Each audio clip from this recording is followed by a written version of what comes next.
পরপুরুষের জিভির ডগায় লেগে থাকা প্রশংসার স্বাদ কেমন জানেন তো? জানেন, সেই স্বাদ যখন শিরা উপশিরা বেয়ে আপনার মস্তিষ্কে ছড়িয়ে পড়ে তখন কেমন নেশা হয়।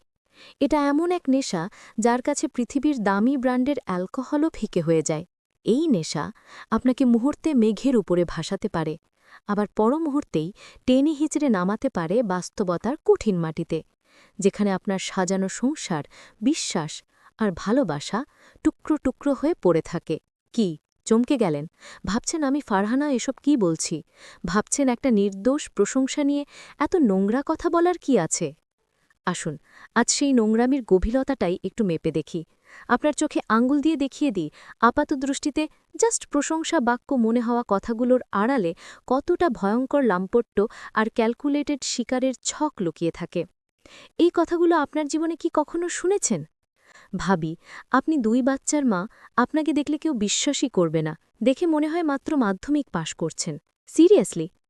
এটা শুধু আপনার সৌন্দর্যের প্রশংসা নয়, এটা একটা সূক্ষ্ম চাল।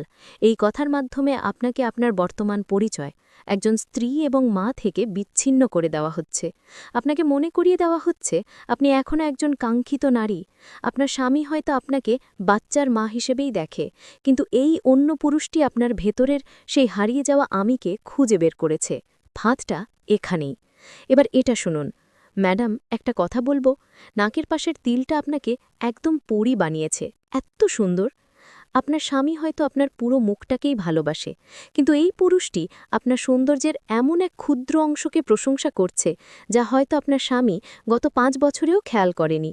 এই নির্দিষ্ট প্রশংসা আপনার মনে স্বামীর বিরুদ্ধে একটা চাপা অভিমান তৈরি করবে।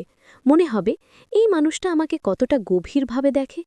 এই গভীরভাবে দেখার বিভ্রান্তিই হল ধ্বংসের প্রথম ধাপ।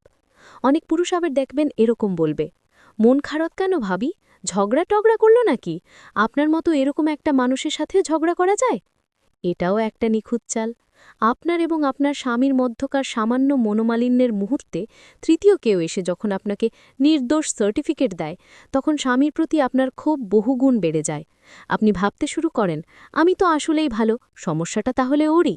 এই পুরুষটি তখন আপনার কাছে সহানুভূতিশীল বন্ধু হয়ে ওঠে, যে আপনাকে বোঝে। এবার এটা শুনুন, একটা কথা বলি আপু, আপনার কণ্ঠটা এত সুন্দর, টানা 24 ঘন্টা শুনলেও বোরিং লাগবে না। শারীরিক সৌন্দর্যের বাইরে গিয়ে যখন কেউ আপনার কণ্ঠ বা ব্যক্তিত্বের এমন প্রশংসা করে, তখন সেটা আরও গভীরে গিয়ে আঘাত করে। আপনার মনে হতে পারে এই মানুষটা কেবল আমার শরীর নয়, আমার আত্মাকেও সম্মান করছে। কিন্তু সত্য হলো, এটাও ফাঁদে ফেলার একটা অত্যাধুনিক কৌশল। এই পূজা পাওয়ার লোভ সামলানো খুব কঠিন, তাই না? আরও আছে, কেউ কেউ এভাবে বলতে পারে, আজ থেকে আপনাকে আর আন্টি ডাকব না, দেখলে মনে হয় আবার বিয়ে দেওয়া যাবে, আর আপনাকে ডাকব আন্টি, না আর না। মারাত্মক অস্ত্র। আপনাকে আন্টি বা বয়স্কর খোলস থেকে বের করে আনা সরাসরি বিয়ের যোগ্য তরুণীর আসনে বসিয়ে দেওয়া হলো। আপনার অবচেতন মন মুহূর্তেই 10 বছর পেছনে চলে যাবে, আর যে পুরুষটি এই ভ্রম তৈরি করল তাকে আপনার জীবনের মূল্যায়নকারী বলে মনে হবে। এবার আসল কথায় আসি, যে পুরুষেরা বিবাহিত নারীদের এভাবে প্রশংসার জালে জড়াতে চায়, তাদের 99.99% উদ্দেশ্য কি? আপনাকে বিয়ে করে সুখে সংসার করা?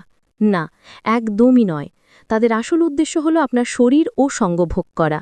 তারা কুকুরের মতোই সুযোগের অপেক্ষায় থাকে। তারা জানে একজন বিবাহিত নারী যখন মানসিক বা শারীরিকভাবে অতৃপ্ত থাকে, তখন প্রশংসার কাঙাল হয়ে ওঠে।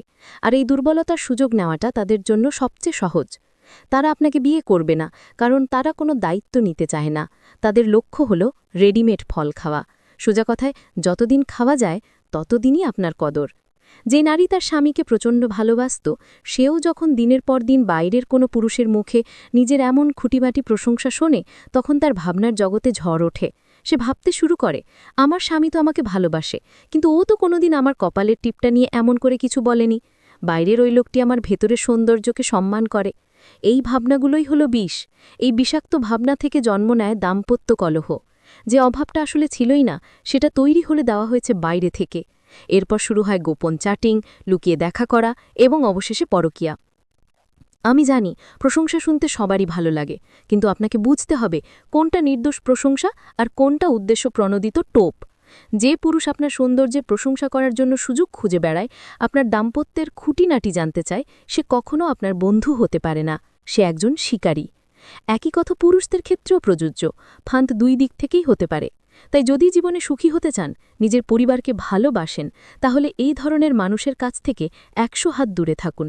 কারো মিষ্টি কথায় গলে যাবেন না, কারণ এই প্রশংসার আড়ালে লুকিয়ে থাকা বিষাক্ত সাপটি ছোবল নেওয়ার আগেই তাকে চিনে ফেলাটাই বুদ্ধিমানের কাজ।